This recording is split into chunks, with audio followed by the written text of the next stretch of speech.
Magandang tanghali. I'm Trixie Cruz-Angeles for Luminous by Trixie Cruz-Angeles and Ahmed Paglinawan. I didn't announce this video because I wanted to discuss something that is of national importance. Hurry. Okay. So, well, what's going on? Yesterday, nakakita tayo ng Senate hearing. Napanood natin ang Senate hearing kung saan nag-testigo si dating Police General at ngayon Baguio Mayor Benji Magalong. Kasama niya po si current Director General ng PIDEA, si Aaron Aquino. And andun din po ang ating Chief PNP, si General Albayalde. Hello everybody. Magandang tanghali po sa inyong lahat. Maraming salamat sa pagsubaybay dito sa Luminous. Ganito po yung nakita natin na issues. Pinag-uusapan ang isang di umano'y raid na kinonduct ng Pampanga ng police ng regional office ng Pampanga of the Philippine National Police. And this was led by a certain Major Balolo. Balolo. Okay. According to the reports that they submitted, the official reports, ito po ay isang buy-bust operation. Naghanda po sila ng 100,000 pesos para sa buy-bust. At ang naneto nila dito, nahuli nila yung may-ari ng bahay, yung occupant ng bahay. At 38 kilos of shabu, pero wala silang dineclare na pera, as far as we can understand from the Senate hearing. And what happened next is that di umano'y nakatakas daw yung suspect nila at ito ay later on sumurrender di umano sa barangay captain ng lugar na pinaghulihan niya. Tinurn over di umano ng barangay captain doon sa PNP, sa raiding team, at ito ay subsequently nakulong base doon sa report na ginawa ng team na ito. Okay.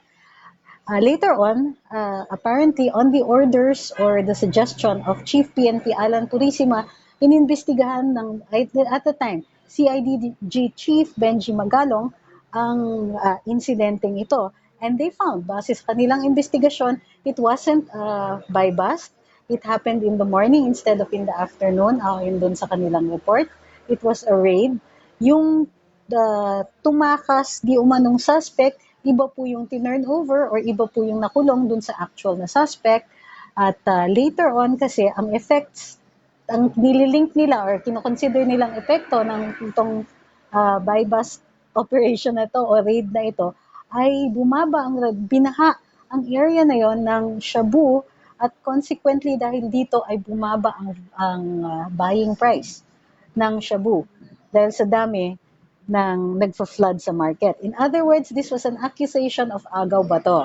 Hindi siya raid, hindi siya talaga buy-bust, pero kinunpis ka yung droga, merong final na kaso, pero karamihan dun sa mga droga na yon, and there were supposed to be over about 200 kilos of shabu, ito ay ni-recycle at naibenta. It went back into the streets. Ang ibang mga ang raiding team, di umano'y sobrang yumaman ay nagkaroon sila ng bumaha din ng mga SUV doon sa mga lugar nila, including but not limited to the raiding team itself and their commanding officer. It turns out later on na ang CO nila knew about the information from the moment Major Balol received it, at he directed or knew about the operation, and according to General Magalong, he should have known at least doon sa habang nangyayari yung operation kung ano ang mga pangyayari at the time, or he should have been supervising his men. Hello everybody who said hello, umiinom akong tubig. So dehydrated. Okay. Base dun sa investigasyon ni General Magalong at ng CIDG, kinasuhan po ang mga ito, both administrative at criminal. Dun sa criminal case na recommended for dismissal ito, dun sa, if I'm not mistaken, Provincial Prosecutor's Office, sa Assistant Provincial Prosecutor, in-uphold ng Provincial Prosecutor, subsequently iniangat po ng PNP sa DOJ for final appeal. Doon naman sa administrative case, una silang nahatulan ni General Petrosanta ng dismissal from office. Pero 2 years bago nila natanggap yung notice, at dahil dito, after 2 years, nakapag-file sila ng motion for reconsideration. Grinrant partially yung motion for reconsideration nila, at ang hinatol sa kanila ay hindi na po dismissal. Sorry, may tumawag. Okay, so ang hinatol sa kanila ay demotion imbis na dismissal. Ngayon, may mga detalye na hindi naging obvious during the course of the discussion dahil merong mga tatlong issues na lumihis dahil sa mga senador. Ano yung mga tatlong issue na ito? Unang-una, Senator Lacson brought up the issue of the time in which they were supposed to have filed the memorandum, the motion for reconsideration. Sa sobrang liit ng bagay na ito, dapat hindi na pinansin, ngunit na paglaanan ito ng oras. Kasi ang rule po dito ay if you have, let's say, 10 days, and it doesn't say whatever, whether it's calendar days or working days, it is presumed to be calendar days. Therefore, if the date of submission falls on the weekend, you can file the memorandum or whatever pleading due on the first working day after the weekend. So, hindi ito issue. Ginawang issue ni Senator Lacson. Ano pa yung bang mga issues? The length of the time daw that it took to decide the motion for reconsideration. Ang parang pinapahiwatig ng mga senador dito ay bakit pinatagal, siguro may nag-aantay or merong naglalakad, gano'n. But I think that the amount of time that the motion for reconsideration was decided on was not only a small issue, pero ang dali-daling i-dismiss. Kasi, hindi ganun kahalaga eh. It's merely a procedural lapse. It can be corrected later on. Bakit? Kaya nagtagal yan dahil na-reassign yung pulis. Dahil na-reassign siya, the notice was sent to his old office. Hindi siguro finorward ng dating office yun. Madalas nangyayari ito sa PNP. Kung meron silang ina-address na batas, edi sana gumawa kayo ng batas na nire-require ninyo lahat ng mga regional offices ng PNP o i-direct ninyo na gumawa ang rule ng PNP na every time makatanggap ng notice tapos hindi na doon naka-assign yung tao, they make sure na i-forward yon doon sa next assignment ng police. Kasi nangyayari po ito even with court orders. Yung mga court orders, pupunta dun sa last known assignment, pagkatapos kung hindi na naka-assign dun yung pulis, hindi nakakatestigo at nadidismiss yung kaso. So maliit na bagay to pero nagtagal pa rin sila dun.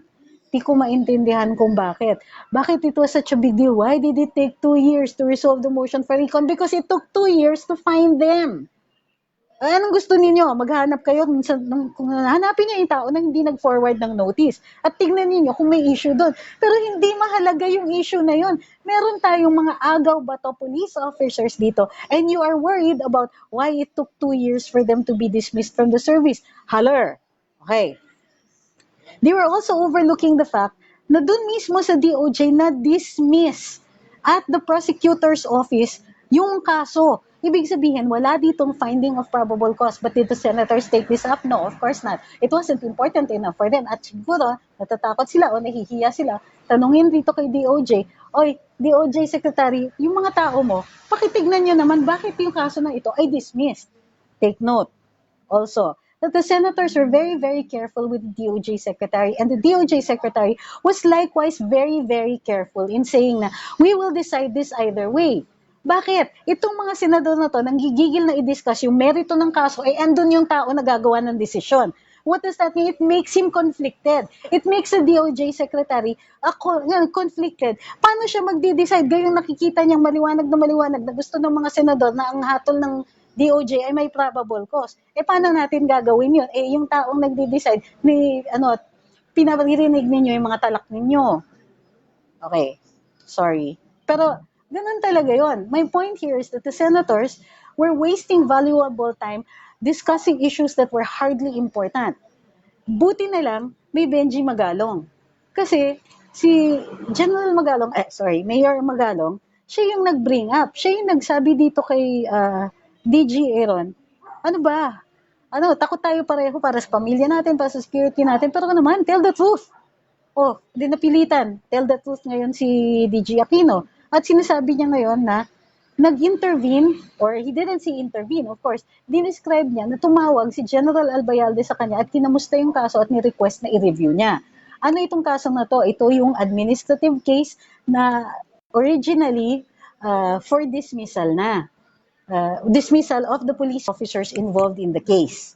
Okay. Again, nalihis na naman dun sa issue na bakit naging ganito yung decision ninyo, bakit naging demotion, bakit hindi outright dismissal, etc. Ito yung nakakainis. Bakit? Kasi dinidiscuss na naman nila yung mga merito ng kaso. Pwede naman, idiretso na lang sa presidente yan. The president can say, sige, dismiss na kayong lahat.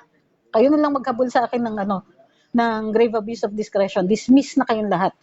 There are legal remedies available. Na bakit pinagpipilitan nila na merong ganito, may remedyo naman yan. In other words, they were barking at obviously the wrong trees here. Bakit? Nobody wanted to discuss General Albayalde with anybody. Nobody wanted to discuss who else was involved. Ang bababa ng rangko ng gusto nilang puntiryahin. Siyempre, binubuli na ng mga senador. And even Senator Gordon, I'm sorely disappointed to hear him say na, you can't claim your right against self-incrimination. He is wrong on so many levels. You can claim your right to self-incrimination at any point when somebody is asking you to admit to a crime. What is it going to be? Diba? What good will it do if we violate the rights of the people that we want to prosecute? That makes us no different from the people who are criminals as well. Bakit nila ginagawa yon? What? For the sake of grandstanding? I don't know. I have great faith in Senator Gordon. He's a good lawyer, and I'd like to think that he's a good senator, but I think that denying them the right to claim their rights against self-incrimination, he was wrong. Okay, he was also wrong in allowing the other senators to Senator Risa Hontiveros, to go all dramatic. Cue in the dramatic music. Anong ginawa niya? Sinayang lang ang oras natin by being maudlin about na kawawa naman, masakit itong marinig, chuchu, ganyan. Thank you, madam, but you could have issued a press release. You didn't have to do that during the hearing. Grabe, sayang kayo sa oras. Okay, ito yung point. General Albayalde was appointed chief PNP and nobody knew, or it was never played up, or it was never told to the public that he had been suspended on the grounds of his culpability, that he should have known what his people were doing. It wasn't really, kasi ganito yun wala talagang crime na, ano ba to? Yung command responsibility. It doesn't even appear in our administrative law. Pero yun ang sinasabi nila, command responsibility. Ako, I disagree. It can't be command responsibility, otherwise certiorariable yan. Pwede natin i-question yan. Why did they say command responsibility? Because it keeps him from being held directly liable for having his record tainted by an accusation that he had something to do with this. Why he failed. He failed on so many levels. He was informed of the information that was coming from the sources of his raiding team, of his what do you call it, his operatives. He not only knew, but he was supposedly on top of that entire operation. General Albayalde said it very clearly. Kung ikaw yung in command dyan, yung team mo, parating nagre-report sa iyo yan. And especially pag nakuha na nila yung tao, pag nakuha na nila yung target, every 30 minutes nag-update yan. Bakit hindi sila Why is there no record of any communication between the raiding team and the commanding officer, except for the fact that they had informed him of the information about the house that they were going to either raid or conduct the buy-bust in? My point here is that we're balancing so many things, and this is the reason why I'm doing a live. When approaching any case, there are interests that we balance. We always balance first, I hate first and foremost because it's a cliche and it's repetitive. First, we always put the state or the public's interest as the most important thing that we have to protect and to uphold. Okay? What is the public interest here? The public interest here, yes, in this particular investigation, is to make sure that there are no rogue cops. Okay? On the other hand, the Constitution, part of the public interest, is what is written in the Constitution. The Constitution says you have to give everybody due process, including people that we already believe are guilty. Why? If you deny them due process, they can ask for a dismissal of their case because they were denied due process. Gusto nyo ba yun? Okay? Yung mga nagsasabing ibaba ko yung kilay ko, that's not possible right now. Okay. What are the other interests that we have to take into consideration? When it comes to the PNP, the president has always been clear. He wants to make sure that our cops have dignity, and when they go out there, they know that the president has their back. He also wants to guarantee that yung moral nila ay mataas. Okay, bakit? Because you're asking them to risk their lives for the public. And for what? How much money do they get? No matter how many times patataasan natin ang sweldo ng PNP natin or ng AFP natin, no, nothing is ever going to equal the amount that you can recompense for human life. So, you want these people to face bullets, pero gusto mo, binabalahura natin sila. Ayaw din natin ng ganon. On the other hand, what are we also balancing? Because these people are given the entire public trust, and we trust them to carry guns that they can point at us and shoot. We trust them with the presumption of regularity, meaning that the courts will first presume that the cops said the right thing, they did not lie, and they did everything correctly. Di ba? So, yung dalawang interest na yan, the moral, the integrity, the dignity of the PNP versus the need to cleanse their ranks and keep them from killing us or arresting us for no reason at all, because they carry the presumption of regularity. In other words, pag sinabi ng pulis, ito, nahuli ko ito, may droga ito. Kung dalawa lang kayo at walang ibang witness, syempre, yung pulis ang unang papaniwalaan, and it's in all likelihood yun ang i-uphold ng hukuman. Bakit na overturn yung presumption of innocence, presumption of regularity dito sa kasong ito? Because there were external witnesses, not one, not two, not three, there were a lot. Okay, in other words, these cops were arrogant and reckless in the conduct of their operation. Okay? So, the other things that ought to have been paid more attention, bakit itong major na to, pinag-iinitan ninyo, hindi ninyo pinatawag ang SOCO? Who conducts the documentation of evidence? It's the scene of the crime operatives. Who measures these things? Who swipes the weighing scale? Who does all of this dirty work? It's the SOCO. Tinawag bang SOCO? No. Okay? Why didn't they ask their commanding officer, what were the plans here? Were you given, nag-briefing muna ba kayo? Were you involved in the briefing? No. Wala. Nobody wanted to talk about who was higher up than this major dude. Okay? Nobody wanted to talk about who the other generals were. And I'm looking at everybody there in the Senate. Okay? Yung mga mababaw na issues, dinidiscuss ninyo, pati yung decision na bakit dinowngrade na kung dinowngrade, di sige, fine, pagkakasuhan natin tong mga to. Mag-file kayo ng certiorari, mag-file kayo ng ibang remedies. File a case against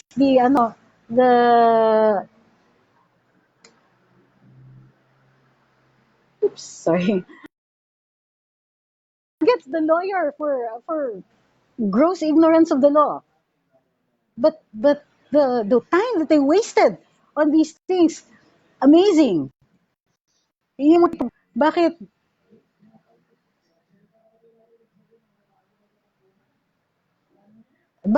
ganun? Why were you wasting so much time on trivial things like this? Why weren't you zooming in right away with General Albayalde? Why weren't you zooming in on the other generals? Why weren't you doing other things to go after the higher ups here? Because that was a hell of a lot of shabu. Those were a hell of a lot of cars. And that was a really sick thing na pinalitan yung tao na akusado dito. Why are we going? And that is the other thing that we're going after. In almost every case involving rogue cops, ang bababa ng ranko ng mga pinatatanggal. Only the president has so far removed ranking officers, generals, etc. Sila only the president has been able to take them out. Si General Magalong, raid, conduct siya ng pinaraid niya sarili niyang opisina. Raid siya ng raid. How many cases were actually, how many were found had probable cause, how many cops are actually dismissed, and if they were dismissed, pakisabi naman sa amin, ano yung mga ranko ng mga na-dismiss. Because that also goes into moral.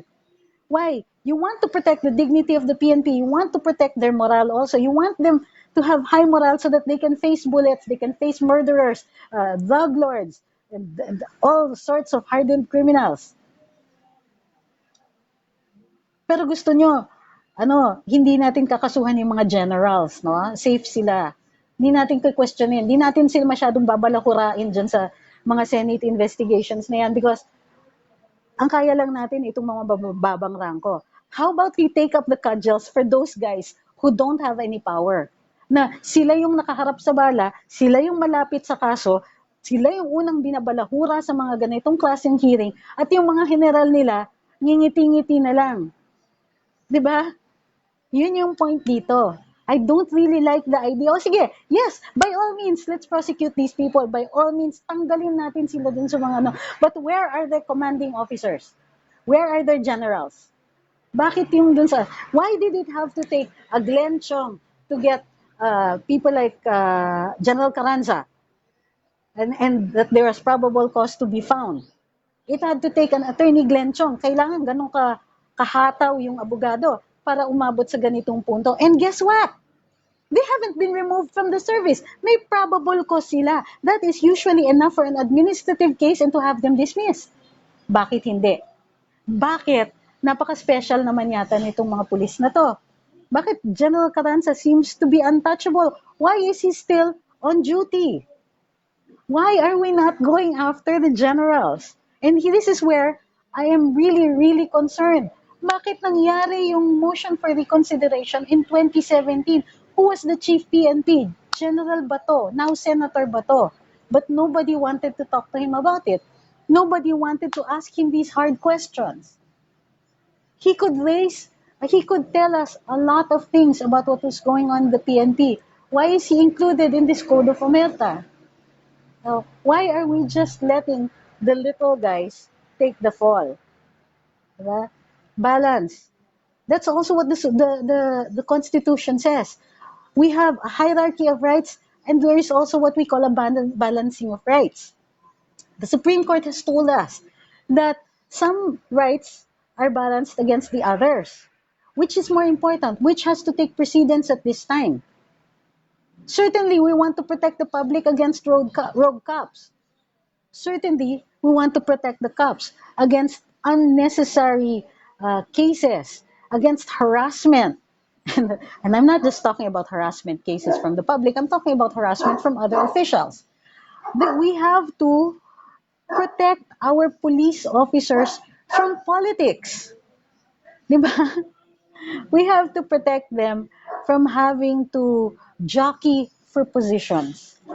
Maybe if it was clearer who becomes PNP chief, or maybe if it is clearer and there is objective basis for appointing, it's objective naman generally, but in the end, it is also political. Can't we protect our cops from all of this? Diba? I'm angry at cops who violate the law, but I am also angry at people who unnecessarily put our cops in danger, who unnecessarily file cases para hindi na sila ginaganahan gawin yung trabaho nila. I'm angry at people who corrupt our cops. Bakit? Sila lang yung defense natin eh. Pag kinorrupt ninyo yung only line of defense natin dito sa mga official na to, paano na tayo?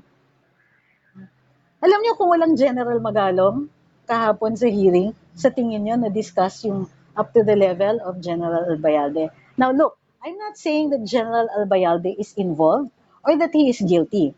But certainly, I am very concerned why the senators are so ginger about this. Why they're so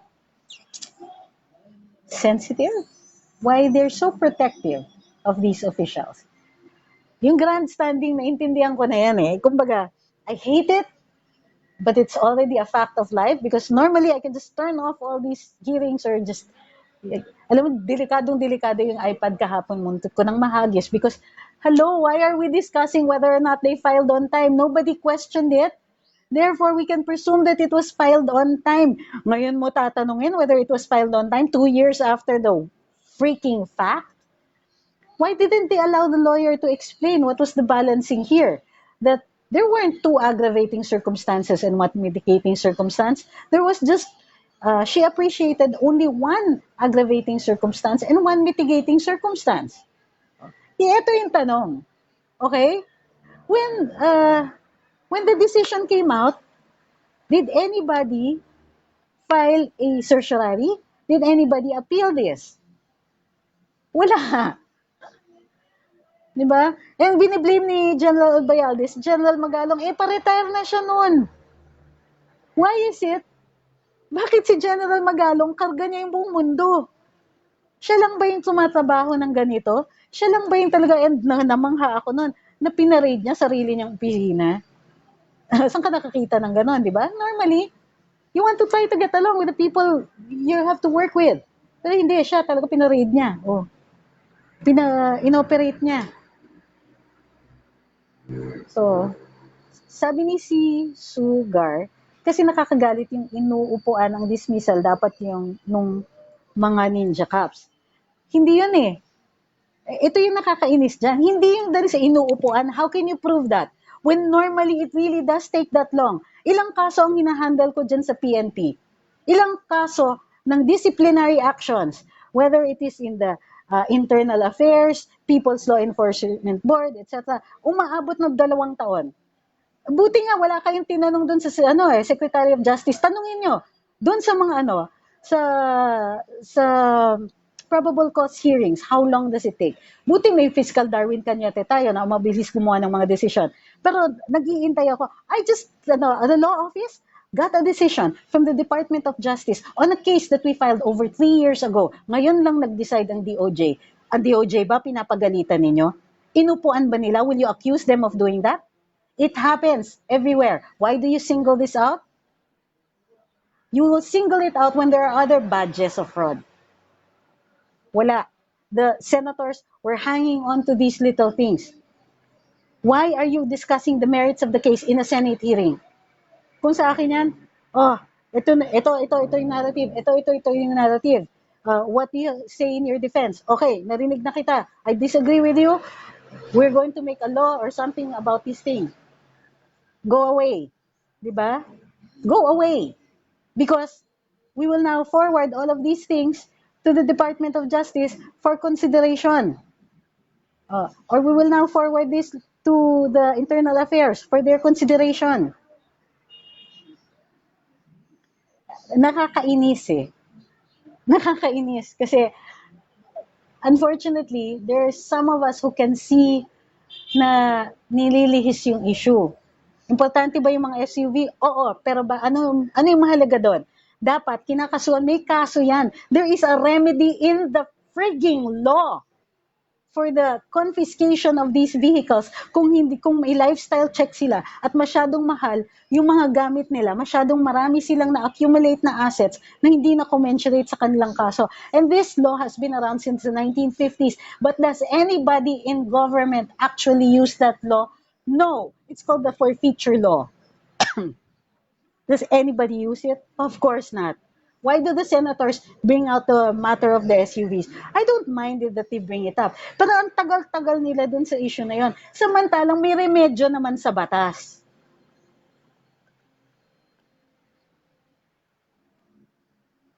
So yun yung point ko dito. They waste our time on a level that's mind-boggling. And they're not asking the right questions. They're not going after the people that we should be going after. It is much, much more dangerous to just remove, for the morale of the PNP, to remove only the lower ranking officers. I'm not saying we shouldn't, ha? What I'm saying is, kung sila lang ang pupuntiryahin natin, bababa talaga ang moral ng PNP. Bakit sila pag-iinira? The higher ranking officer just needs to jettison them. Hindi ko lang akong kinalaman. Distansya na lang siya. Ganon. Tapos okay na, mapopromote siya. Pwede pa pang maging chief PNP kung sakali. May mga ganito. Diba? Bakit itong mga to lang? Sige, I don't mind. Tama. Prosecute them. And take note that the DOJ was very, very, very frigging careful to say that they're going to decide, but not to say that they were going to find probable cause. Of course, he can't say that, but we will decide on this either way. Why? Because there is also a chance that they did not make probable cause. And the senator should not intervene in a live case. And this is a live case. Meaning, andun pa sa DOJ, yung tao nagagawa ng desisyon, nandun sa harap ninyo, tapos dinidiscuss niyo yung merito ng kaso. Mariosip kayo. What are you trying to do? Influence the DOJ secretary to decide in the way that you want to? O sige, by all means, let's go after these people. I don't care, I don't mind. Pero it will look like, oh, may nagawa na kami, na kulong na itong mga pipitsuging mga pulis na to. But sige, we'll allow the others to retire quietly. Again, hindi ko sinasabi na guilty si General Albayalde. He deserves his day in court. He deserves an opportunity to defend himself.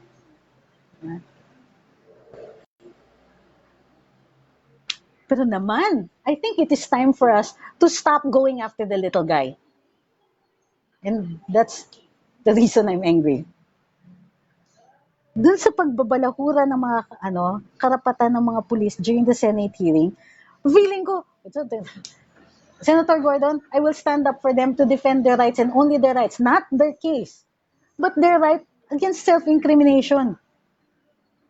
May ebidensya na, gusto mo pa umamin yung tao, as if naman may value yung pag-aamin ng tao. What, it makes you look good? Senator Gordon, as it is, I already believe in you. I believe in his capability. I believe that he's a very good lawyer. And let's face it, he's also a good senator. But I don't like the idea that the Senate can call on anybody and violate their rights in front of the public. Diba? At what? And then what? Buti nga si Senator Gordon, pinuntirya niya talaga si General Albayalde. But I still see the difference. The kid glove treatment. Kung walang General Magalong doon, sino ang magsasabi na involved si Albayalde? Magsasalita ba si DG Aquino kung wala doon si Mayor Magalong? 'Di ba? Sabi ni Hampas Lupa, tumataba daw ako. Kala na demoralize na ako. So yun. So yun. Let's recap. First, the Senate hearing, ang value ng Senate hearing, siguro mga 30 minutes.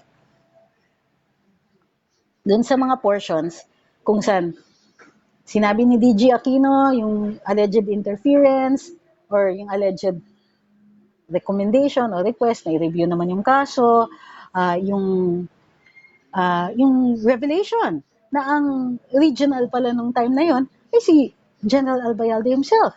Yung revelation na nasuspindi pala si General Albayalde over this particular case. Nobody knew this. And now it raises the question. It raises the question of how was General Albayalde appointed despite this drug case.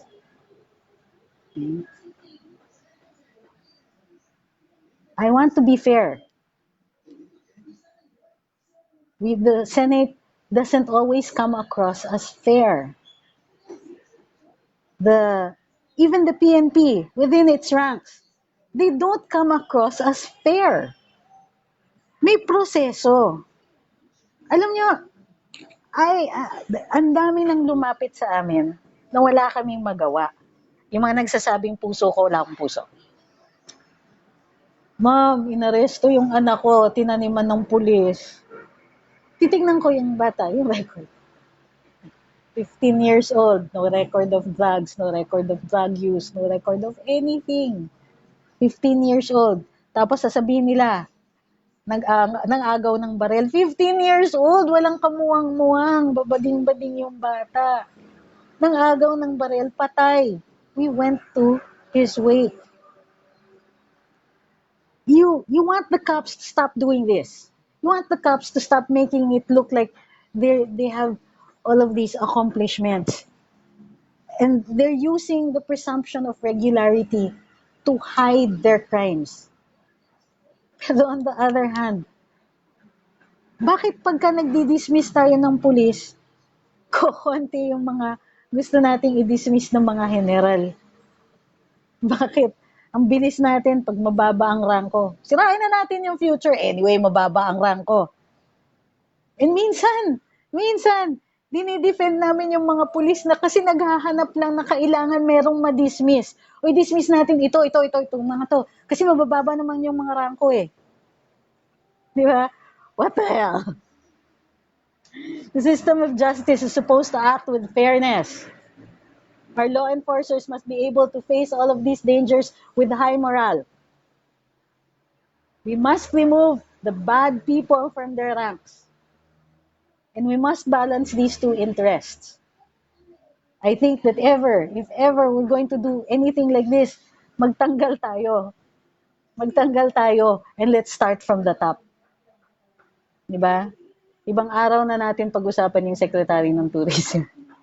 Pero if it's even the senators, whom, many of whom I have met personally and whom I like on a personal level, but I do not like sometimes what they do during Senate hearings. It's a good thing si Senator Gordon Ferian, kahit magreklamo ako, mag-criticize ako sa kanya. I don't do it personally because, I'm concerned about certain issues. He doesn't take it personally as well. But other senators, nako, Diyos ko po. And they don't stop doing it. They don't stop. It's time to change the system habang ito pa yung presidente natin. And hello, let's start with General Carranza kaya, di ba? Remove him from the service. Kung sakasakali na nagkamali ang removal niya sa serbisyo, then we reinstate him with full back wages, same level as he was when he was removed. Hindi natin ginagawa yan. As it is, andyan pa si General Carranza and he can threaten witnesses. He still has his badge, he still has his gun, he still has all the powers that are available to him. And the presumption of regularity. Pwede ba kung mag-uumpisa tayo? Let's clean up our ranks and let's work our way from the top to the bottom. Not the other way around kasi natitigil tayo dun sa bottom lang eh. Checking your, wala masyadong mga tanong kasi hindi naman ganun kahirap yung mga issues dito. Sabi ni Hampas Lupa, napansin ko po dyan, kapag nang re-read at hahawakan yung ebidensya, bakit hindi sila naka-gloves? Hindi po tulad dito sa Australia, basta pinapkapan ka, lahat ng police naka-gloves. Some police officers are very good at evidence handling, some are not. It's not all, I assure you, hindi lahat yan. May magagaling na police, and I feel for them kasi maraming magaling.